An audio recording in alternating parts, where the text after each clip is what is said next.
All right, I'm live with Eric Salsbury, international artist. He's been traveling all over the world, working with youth and young people. How are you doing, Eric? Hey, I'm doing great. It's good to hear from you. Good to see you.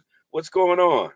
Man, we had a talk a couple of days ago, and we wanted to kind of redo that talk live so you can share with everybody on Facebook what you've been doing over the last year, traveling all over the world as an international working artist. So tell us about one of the trips you've been on out of the country. Well, wow. It's like where do I start? Because it's been a while since we've talked. I'll start with what happened just most recently. Most recently, I was in South Africa, and I was Wow, there for South Africa. yeah. So I was there for 5 weeks.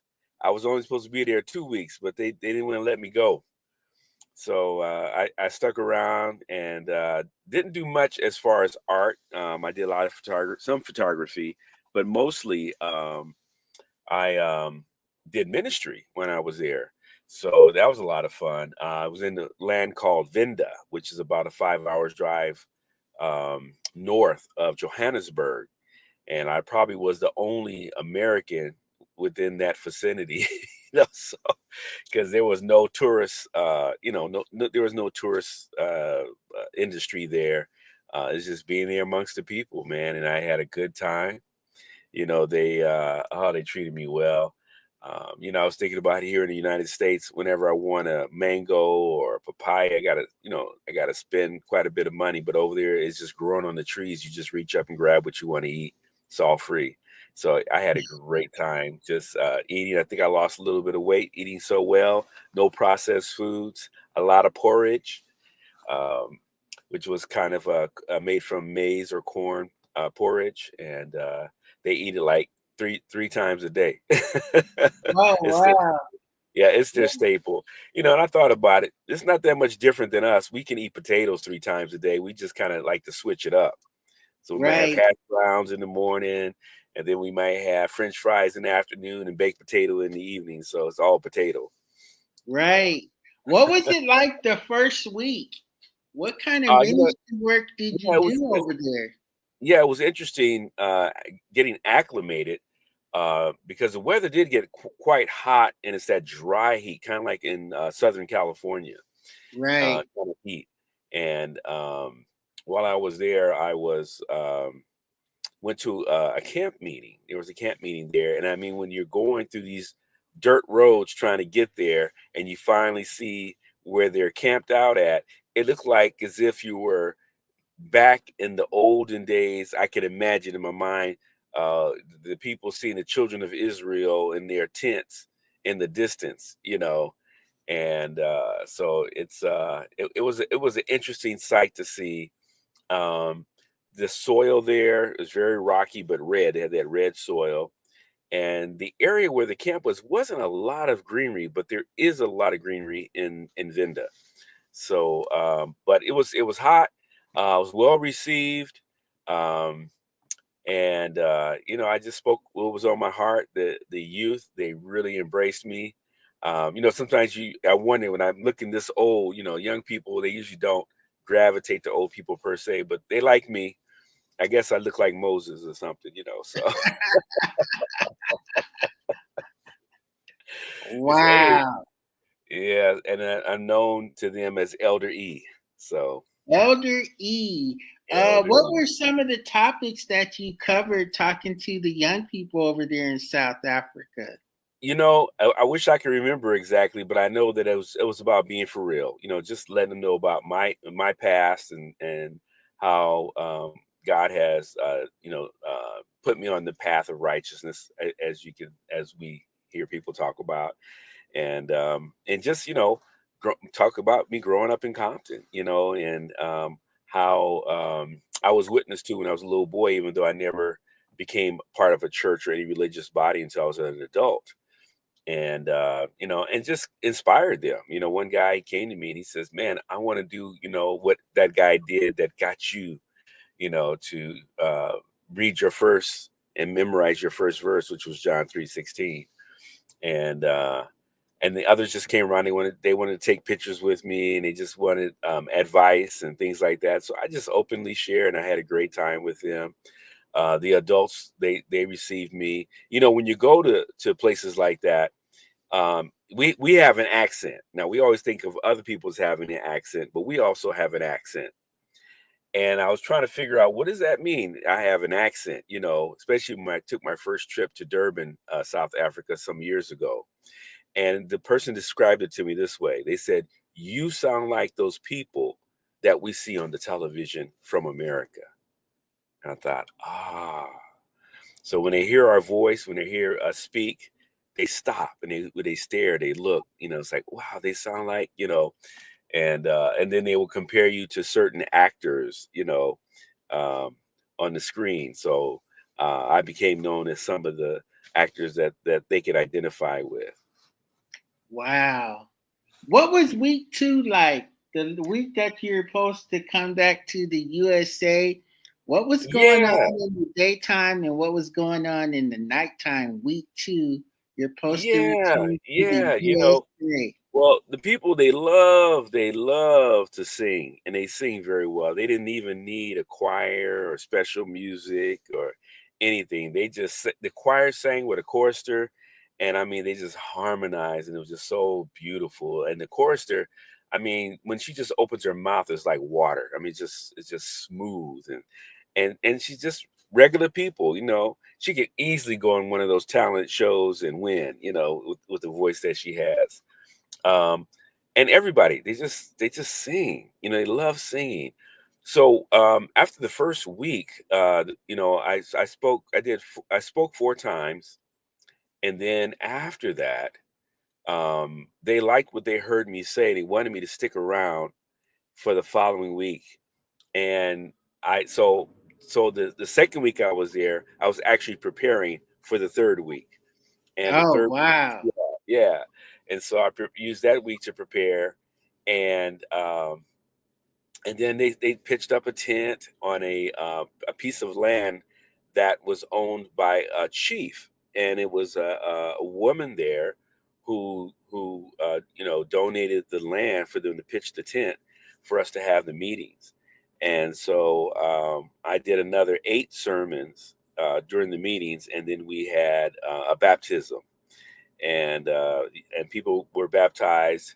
I think total from the camp meeting and that meeting was about 20, and the oldest one was about 91 years old. Wow. And Can yeah, you describe what the baptism was like over there in South Africa? well, we had a hard time finding the place at first because we wanted to go to. They have a river, and they were concerned about the river because this was evidently the time of the season where the crocodiles kind of come out.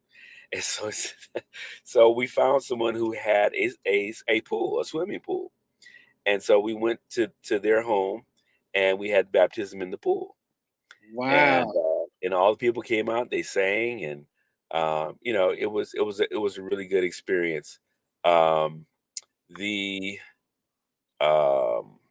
there was something else I was thinking about sharing, but anyway, maybe it'll come back to me later. But the people, they spoke English for the most part.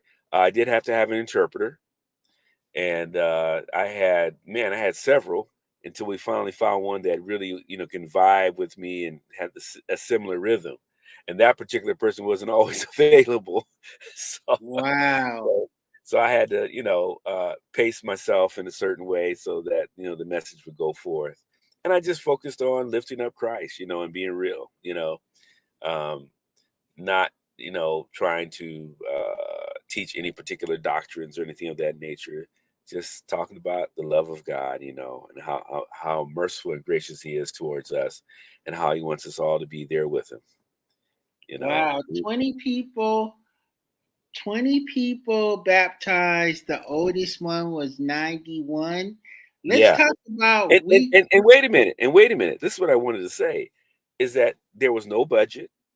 There was no uh, pre-work. There wasn't people that went out and got people ready or anything like that. It was all volunteers, everything. There was no paid musicians. There was none of the expenses that we would do in America, you know. Right. And the people only had to go out one time for 1 hour into the community, and then the word of mouth would spread and people would show up. So we packed the tent, and they said if we went one more week, we would have probably quadrupled what we had going, you know. But I was pretty worn out by then, so I said I need a break. Right. And so I spent the following weeks after that just relaxing. I just relaxed and just enjoyed being there and looking at how the people living. Also looked at some of the properties there, the farmlands. They had boba trees. Oh my goodness, there was What's a miles boba of tree? oh, a boba tree. You know, I don't know that much about it, but it's supposed. I thought it was quite rare, and it's a tree that has. It's like it gets. Sometimes I forget which way it goes. It gets wider on one end than the other, but they're very wide trees, but their branches aren't that big at the top, but the trunks Wow. are huge.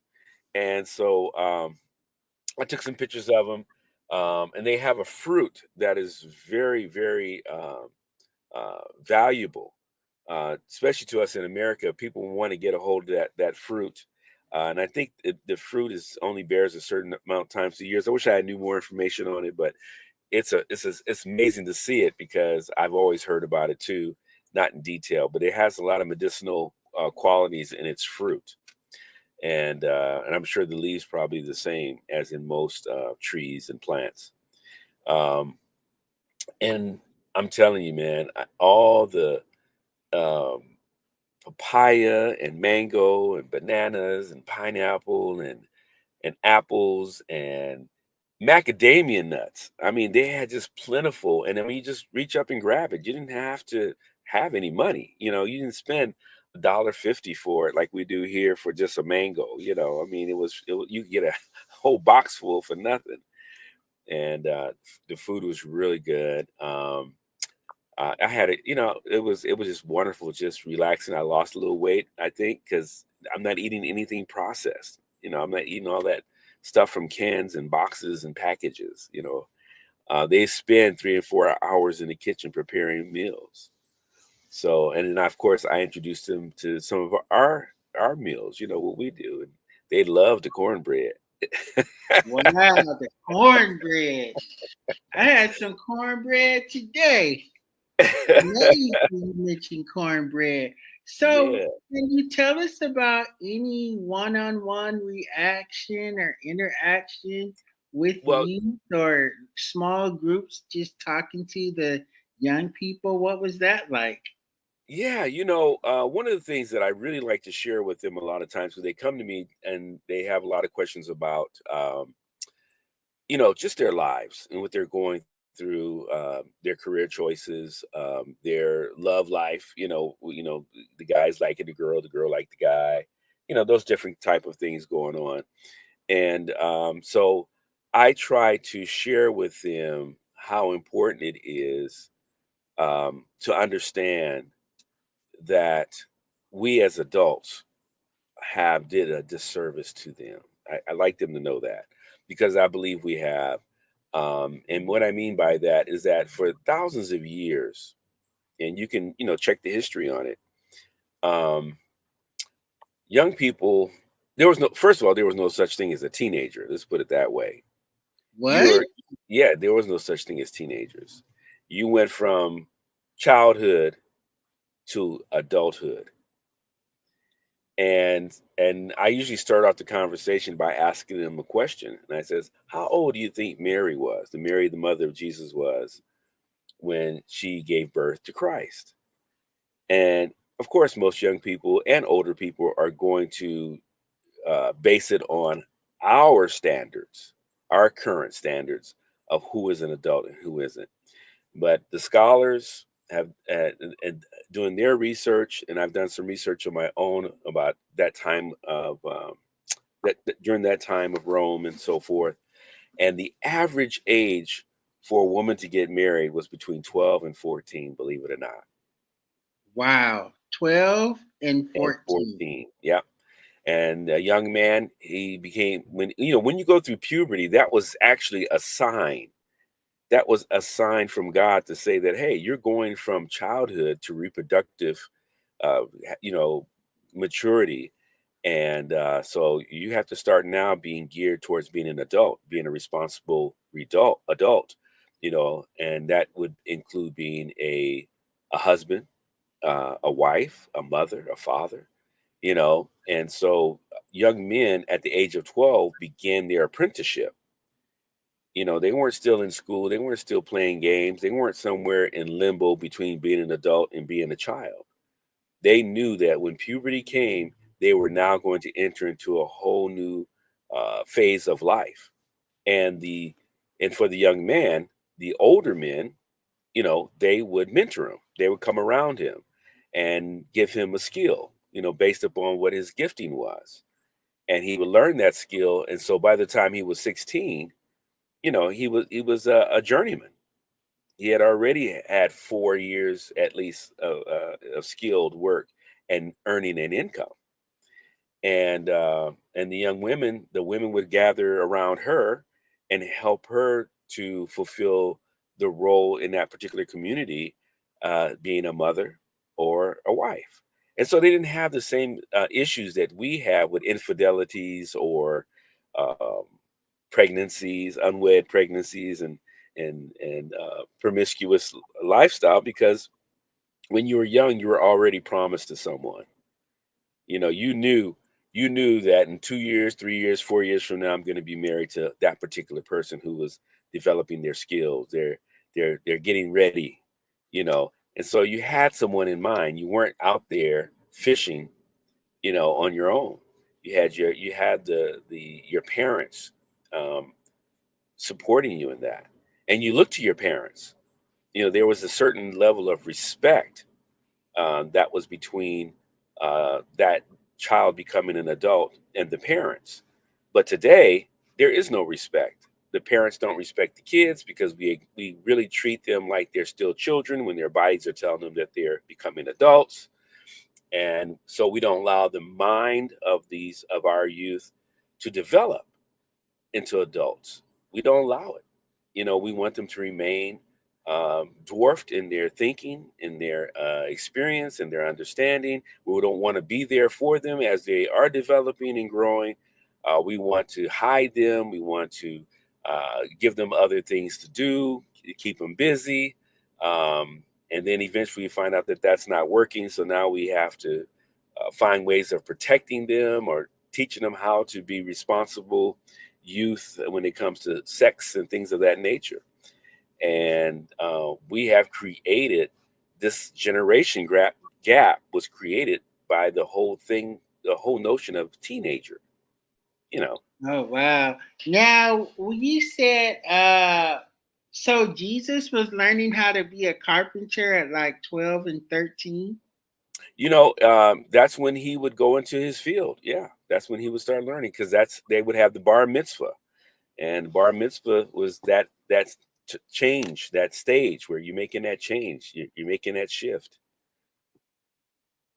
Wow. So you talked to the kid. How did they respond to you when you start apologizing for some of the mistakes of the adults? Did Oh, they that love open it. them They up? love it. They respond very well because now they realize what's going on. And I teach them also, don't judge their parents for, because they were ignorant, they didn't know about it either. We're all being programmed through the educational system to not be who we were called to be. We're part of a like a corporation. That's why our school systems were set up the way they were. It was the certain districts were for laborers. You're going to train them to be laborers. Other districts, you train them to be in the military, and then other schools would train those kids how to be the managers over, the sergeants and the managers over the military, over the people working in the factories, and so forth. So we became more of a corporation in the way in which our educational system was educating the masses, because you have to control them some kind of way. So you put them in school and you train them according to what you want them to do for you. Let's you go know. back to the tent revival. Once the tent revival was over, did the tent move to another city or did you meet in the tent during the day? What happened to the tent when the revival was over? Yeah, I don't know. I just know I wasn't there. I think they take it down and they'll put it up for the next time that there's an event coming up. Because when they set up the tents, it's just setting up tents, and they have power wired to it from a nearby home or building.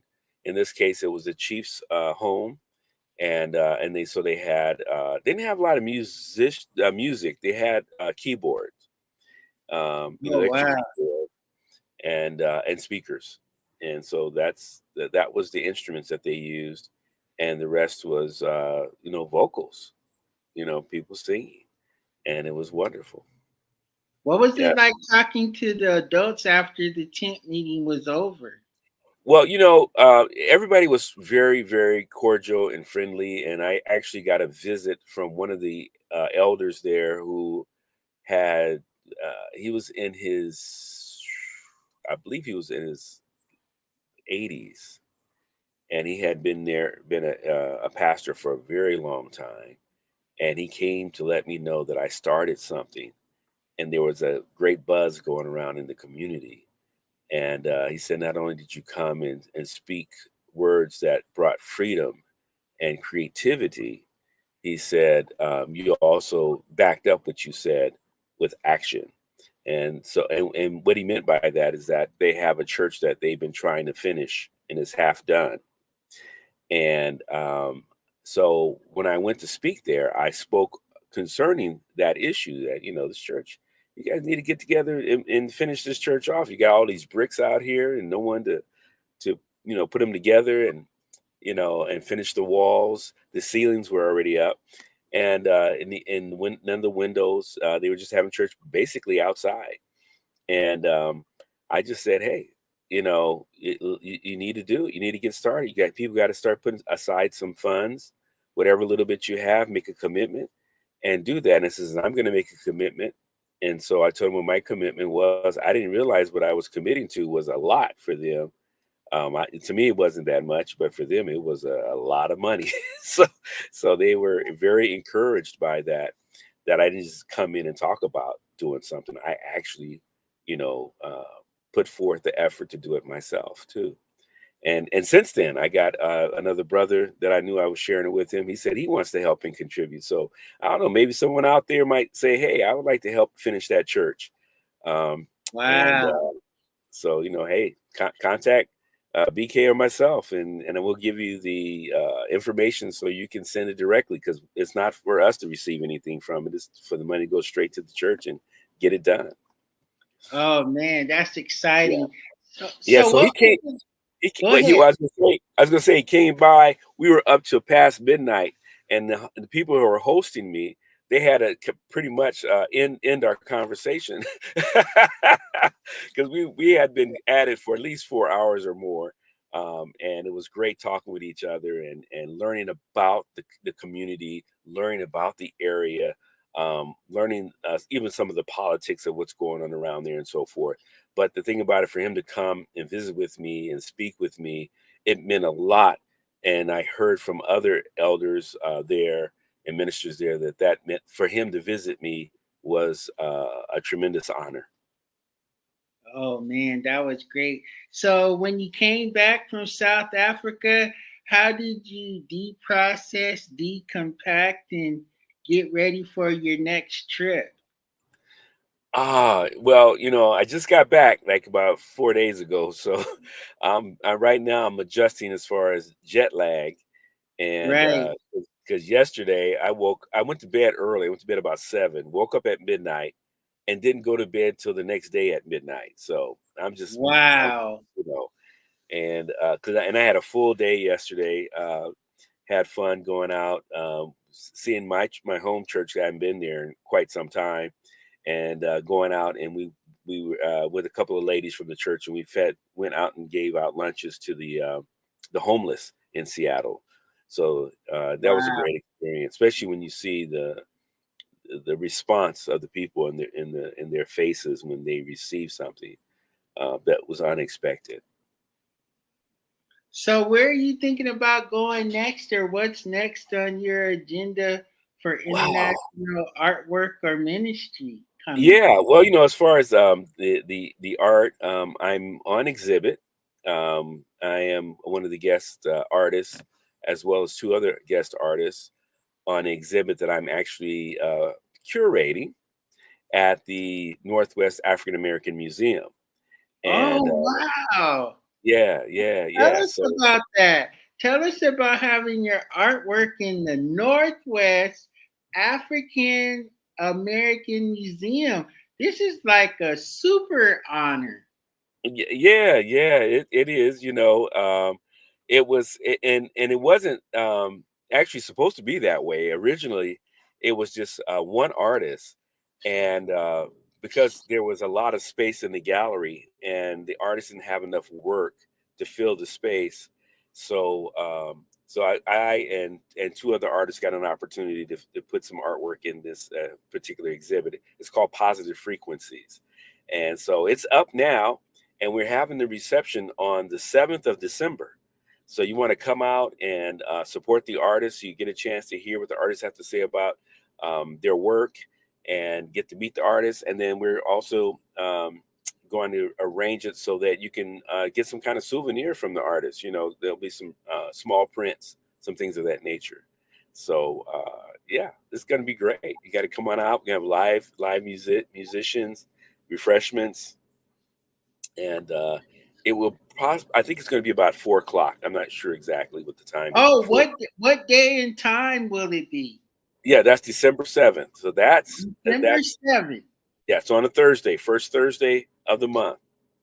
Oh yeah, first Thursday. Okay. Just Yeah, like all the other art museums. yeah, absolutely, absolutely. And so we got Samuel Blackwell. We have uh, Curry.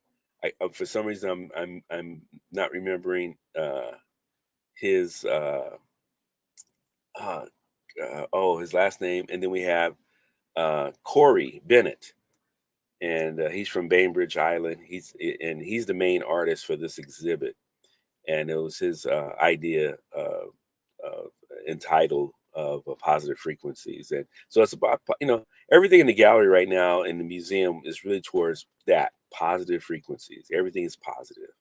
My motto is positive art does wonders for the heart, and so anything that's Positive art does wonder for the art. no for the heart. For the heart. For the heart, does wonders for the heart. Yeah. So Positive art does wonder for the heart. yeah.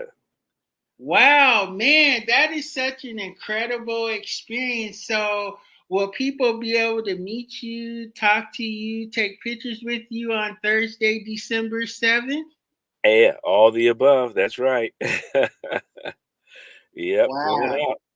Yeah, we'd love to meet everyone, and we're gonna have a lot of fun there. And yeah, it's going to be big. So everyone's invited to come, and there might be a fee. I'm not sure, but it'll be worth it. You know, and We want everyone to come out on December 7th, which is a Thursday. Meet Eric and all the other artists at the Northwest African Museum. So, what do you see? What are some of your goals for 2024 before we end this 30-minute interview and we'll do part two and part three? What are some of your goals for 2024? I really haven't set them out yet, but it's coming together. I know that there is a minister out in India and in Chennai, and he wants me to come out and speak in January. I also will be doing some virtual ministries um, out of, I think it's going to be out of New York or Florida, somewhere back east. I'll get the details later, but I've been called to do that also in January. and that one's just for a couple of days. But India will be a couple of 2 or 3 weeks, and then I have another call to do some ministry down south. So it's a lot, that I'm being requested to do. I don't know if I'm going to find much time to do art. I bought a lot of large canvases because I'm excited about some of the pieces that I'm currently working on. I have a few commissions I have to finish up.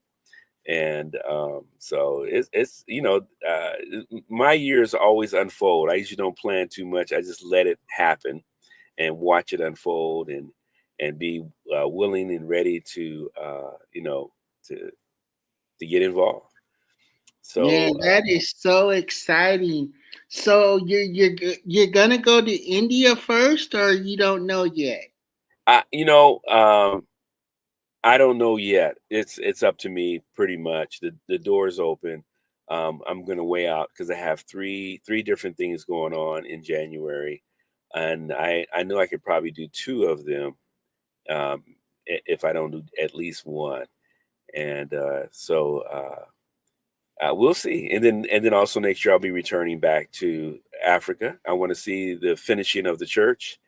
And Oh wow, yeah, yeah, yeah, you gotta let us know about the finishing of the church. That is gonna yes, be so yes. And exciting. and that one, anybody's interested in going there, let's go. Because I went alone this time, but I like to take a few people with me.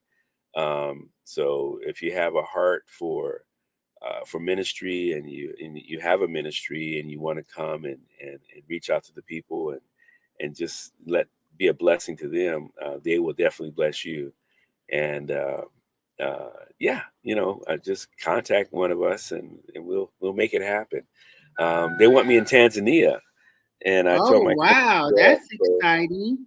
yeah, so I almost did it, but they were kind of, they had some struggles getting things together. So I says I'll wait till next year. So they're excited about me coming in next year. So next year, I'm looking for people who want to come out and go to Tanzania and to South Africa, and you know, enjoy and experience the wonderment of being someplace else. Had Um, the wonderment of being someplace outside of the North America continent. Listen to me. I mean, the motherland will bring tears to your eyes when she embraces you and you embrace her back.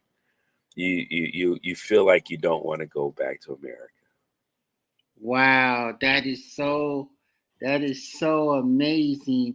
Um, let's talk about before we go, let's talk about what you see yourself ministering in the States or in our area for December. Um, this in December, I don't know exactly. I'm going to be doing the exhibit in December and preparing for what the museum will be doing um, for January, February, for MLK Day and going into Black History Month. So I'll be pretty busy because I think we'll be changing over the exhibit to another set of artists. So we have that to go on to do. Um, I am also going to be traveling back to California to spend some time with my dad and my family. My dad's going to be turning 89, and Wow. yeah, so that's November 18th. And so and then there's the holidays. So I, I have no idea exactly what I'll be doing, but I know I'll be spending some time with my family and spending some time working, preparing things for January and February um, here in the Pacific Northwest. So but I get called to do a lot of different things. So I know there's some local ministers that want me to help them um, with preparing their churches to do ministry Christ method. We like to throw a lot of money at ministries and have special this and special that, but really, we were supposed to be able to reach people that are our neighbors, our family members. We were supposed to just love people and love on people in such a manner that they want to know why we love on them. Then we talk about God, and then we invite them to church, and you know. But it's important for us to love each other first. Show love and not let it be a religion, that is confined into a box called the church. But we should be loving each other, loving on each other. There's so much um, hardness and coldness out there right now, and we need to show love. We need to be a light in this dark world, and to focus on that more than you know all that other stuff that we judge each other by, and we need to just learn how to love. And the best way to learn how to love is put your eyes on the greatest lover there is, and that is God and His Son Christ Jesus. So Wow. Hey, maybe in our next couple of conversations, maybe we could talk about how people can prepare to travel with you to other countries in 2024. What are the steps they have to take? What okay, are some of the beneficial costs? And we could yeah, talk about that because I think a lot of people would love to travel with you in 2024 and 2025. yeah. Well, the first thing is get the passport. You know, that's number one. Get the passport, and then we can go from there. Because without a Okay. passport, you ain't going nowhere. Well, before we go, talk about how many countries have you been to over the last 10 years? Oh man, I This you know I name's five. yeah. Well, 2020, 2021, and 2022 were no travel years. So I didn't do too much during that time. So I'm just now getting back into the rear of things.